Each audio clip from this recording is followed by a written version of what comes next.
Welcome to Dreamy Tales, your bedtime haven. Prepare to embark on a journey of tranquility and relaxation. I'm here to weave enchanting stories that will gently guide you into a restful night's sleep. Subscribe and let the soothing whispers of Dreamy Tales be your nightly companion. The Little Mermaid. Chapter 1. A Curious Mermaid. Deep beneath the rolling waves of the ocean, in a shining palace built of coral and seashells, lived the mermaid princess Ariel. Each morning she would swim through the kelp forests and colorful reefs that surrounded her home, exploring the countless mysteries that filled the underwater kingdom. But no matter how vast the sights beneath the waves, Ariel's curiosity was not easily satisfied. One day, while her sisters were practicing their singing amongst the coral gardens, Ariel slipped away unnoticed. She swam higher and higher, curiosity pulling her towards the surface like a magnetic pull. Breaking through the water, Ariel gasped at the wonders above. The sky shone in dazzling shades of blue she had never seen before. Floating upon the water were large wooden beasts, far bigger than any whale or shark, with billowing white clouds trailing from their sides. Ariel had discovered ships and the strange creatures that sailed upon them, humans. As Ariel watched the ships in awe, one began to rock dangerously back and forth. Dark clouds rolled in, and the waves churned with fury. A terrible storm had struck. Through the thrashing waters, Ariel spotted a figure fall from the reeling ship. A human, clinging desperately to a piece of driftwood. Without a second thought, Ariel dove into the raging sea. She swam with all her might against the pulling tides, at last reaching the drowning man. Wrapping her arms around his chest, Ariel kicked powerfully toward the shore. Wave after towering wave crashed over them, but still she persevered, until at last her shimmering emerald tail slid onto the wet sand. The human man lay still and pale as the storm continued to howl. Kneeling at his side, Ariel brushed his soaked hair from his closed eyes, wondering at the strange yet handsome face of this creature from another world. As the sky lightened with the coming dawn, he began to stir. His eyes opened and met Ariel's wide gaze, filled with mingled shock and wonder. But before he could speak or move, Ariel glanced back at the still roiling sea and slid into the surf with a splash of her fluke. From the waves, she watched the man stand unsteadily upon the beach, searching for his rescuer, who had vanished like a mirage under moonlight. Ariel knew then that she would return, to gaze once more upon the magical world that existed above the ocean waves. Chapter 2. Awakening on Shore. The morning sun cast a golden glow over the rolling waves as Ariel swam towards the shore, where she had left the human prince the night before. Cautiously peering above the surface, she spotted him sitting upon the beach, staring out over the ocean. His clothes were dry now, but he still clutched the piece of driftwood tightly, as if afraid the sea might sweep him away once more. As Ariel watched, two other humans emerged from the trees, a man and woman who quickly approached the prince with joy and relief. They embraced him, bombarding him with questions about his miraculous survival of the storm. The prince answered slowly, his eyes still drawn to the spot where the ocean met the sand, as if hoping to catch another glimpse of his mysterious savior. "I tell you there was a mermaid who pulled me from the waves," he insisted to the skeptical others. "She had the most beautiful eyes, green as sea glass, and the longest hair like fire under the water. But when I awoke, she was gone, vanished back into the deep as silently as she came. The man and woman exchanged a bemused look, clearly not believing his fanciful tale, yet the prince was certain of what he knew to be true. Each day thereafter, he returned to the beach, hoping his mermaid would emerge once more from the sea. Ariel too lingered near the water's edge, watching from afar as the prince strolled the shoreline alone. His kindness and courage in selflessly trying to share the truth of her existence intrigued her to no end. At last, one calm morning, Ariel mustered her courage and swam close enough for the prince to glimpse her glittering orange tail beneath the surface. He rushed into the surf, splashing and grinning with delight. "It is you!" But as he drew near, Ariel flicked her fluke and dove swiftly away, disappearing into the murky depths. The prince stood knee-deep in the retreating surf, cupping his hands around his mouth to call after her retreating form. "Please, come back. I mean you no harm. I only wish to thank you for saving my life." His words carried down through the water, filling Ariel with hope and joy to know this human believed in her kind. From that day on, she and the prince would meet each morning, Ariel always slipping away before he could get too close. But their interactions grew longer, and the prince brought trinkets, shiny shells, and pieces of colored glass to leave as gifts for his elusive savior. A bond was forming between these two worlds, built on Ariel's courage and the prince's open-heartedness. And each day, her fascination with the humans and their wondrous surface realm grew.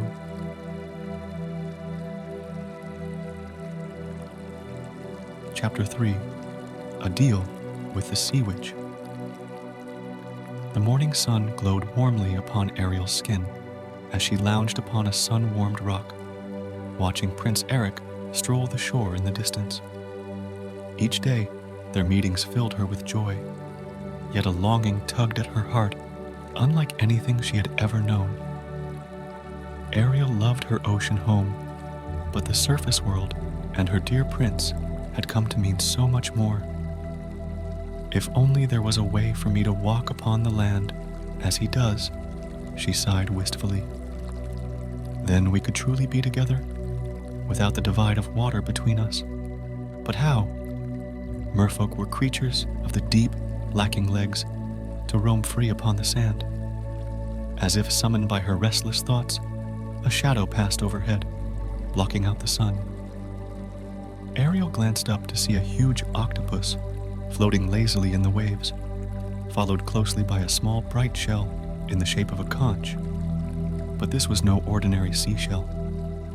It was the cunning sea witch Ursula, concealing her true, monstrous form within an enchanted glamour. "Why so glum, little guppy?" boomed Ursula's sly voice from within the shell. Ariel started, not expecting another to have found her solitary retreat. Ursula fixed her with a sly purple gaze. "What torments that pretty head of yours, I wonder?" Hesitantly, Ariel told of her meetings with Prince Eric and desire to walk the land at his side. Ursula's eyes gleamed hungrily at the mention of true love's kiss. "As it happens, I know of a way to make your dreams come true, for a price." From her shell, Ursula withdrew a gleaming magic charm on a fine chain, forged from some mysterious dark material. "With this charm around your pretty neck, I can transform those tail fins into useful legs whenever you wish. You'll have 2 full days on land to win your prince's heart. All it requires is a vocal performance of a lifetime."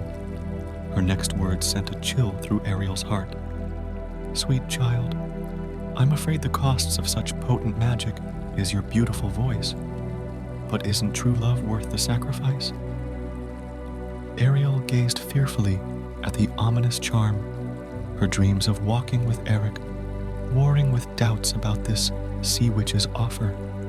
Yet her longing to leave the sea and experience the world above had grown too strong to ignore. With a trembling fin, Ariel reached for the charm. The ocean suddenly erupted into a vortex of turbulent magic as Ursula cackled in glee. When the waters calmed once more, a silently gasping Ariel lay stunned upon the rock. Her tail transformed into a pair of unsteady human legs. The sun rose higher, its golden light revealing to Ariel an entire new realm that was now hers to discover. Chapter 4: Learning to Walk and Love. The warm sand felt strange and unfamiliar between Ariel's new toes as she struggled to stand on the shore. Her legs trembled, barely able to support her upright.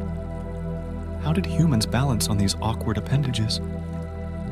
She took a hesitant step and crashed down face first into the surf with a muffled shriek. As the waves washed over her, Ariel spied movement from the corner of her eye. Prince Eric was heading her way along the beach. Panicking, she tried to scramble back into the water, but only succeeded in rolling around helplessly in the shallows like a beached jellyfish. Surely he would think her a strange, frightening creature and run away. But when Eric spotted the distressed girl thrashing in the surf, concern etched his features. "Careful now, you'll hurt yourself." He waded into the water, helping Ariel sit upright and brush sand from her hair and face. Their eyes met, and recognition sparked within the blue depths of his gaze. "It's you, my savior from the storm." Ariel nodded eagerly, though no sound escaped her parted lips, no matter how hard she tried to speak. She pointed towards the ocean sadly, hoping Eric would understand. His brow furrowed in confusion until realization dawned. "You cannot speak? Well, never fear. I am glad to see you again, mermaid or human." Taking her hands, Eric guided Ariel back onto dry land and to a grassy spot beneath a tree, where he bade her rest while he fetched supplies. Though speechless, Ariel's expressions conveyed her wonder at every new sight and sensation of the human world. Eric was endlessly patient, teaching her to stand and walk with gentle encouragement. Over the following days, their bond deepened as Ariel learned through observation and gestures. She splashed playfully in the surf, plucked colorful shells from tidal pools, and wove flower crowns under Eric's tutelage. At night, they would gaze at the twinkling stars, pointing out constellations, while waves lapped softly at the shore. Ariel had never felt more alive, free, or happy, and the smiles Eric gifted her with made her heart soar. Here was a world where differences did not divide, but understanding and affection united all.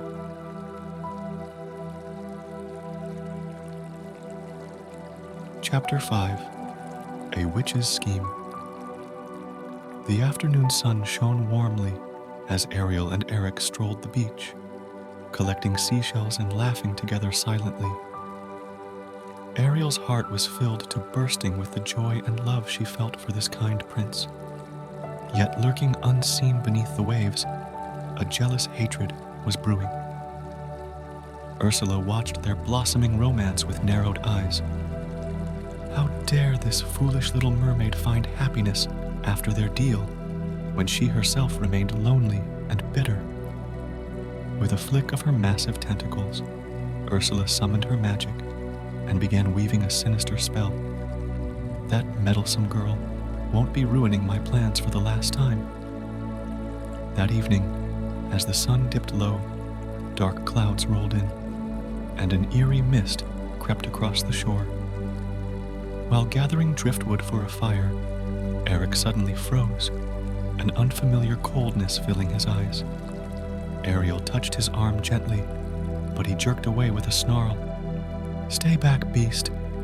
I don't know what foul trickery brought you here, but your presence is no longer wanted."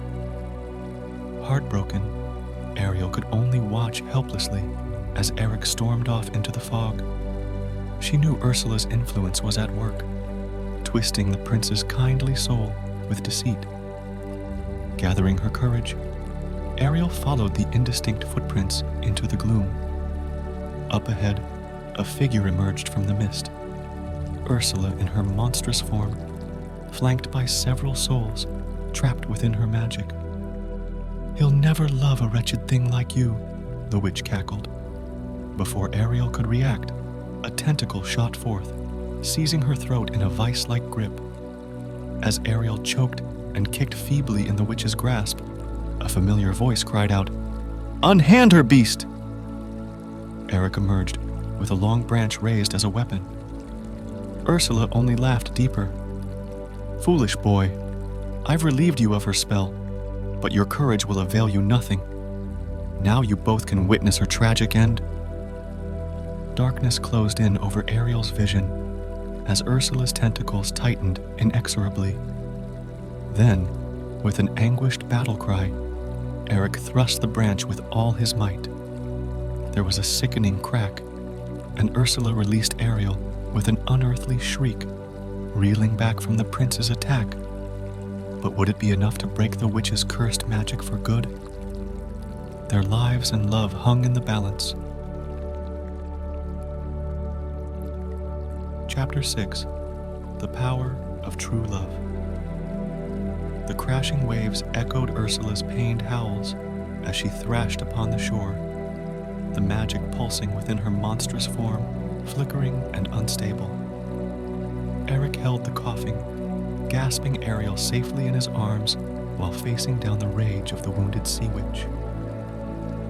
"Your poison has no more power over us, hag," Eric cried defiantly. "Release my true love from your curse at once, or taste the rest of my wrath."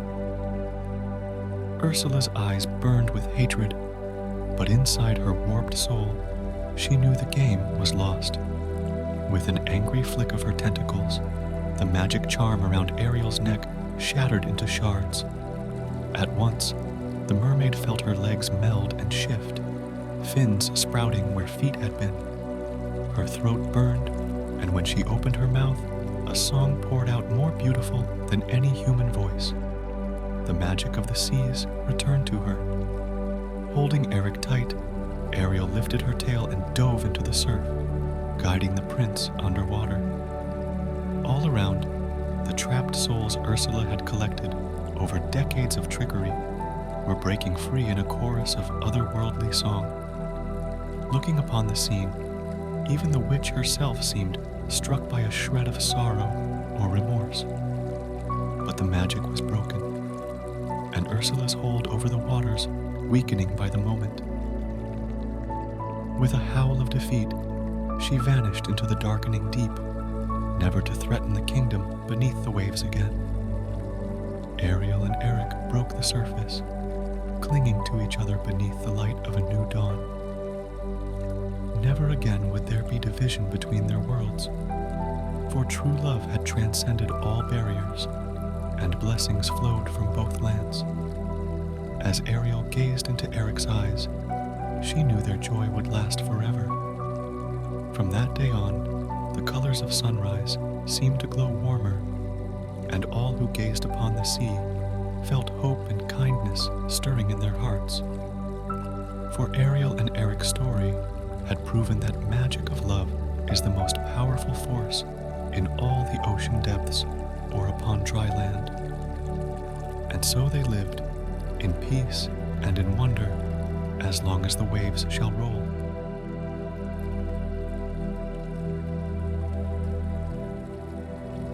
As the stars twinkle above, it's time for dreamy tales to bid you good night. May the soothing echoes of our stories linger in your dreams, offering you a serene escape. Until we meet again under the moonlit sky, sleep tight and sweet dreams.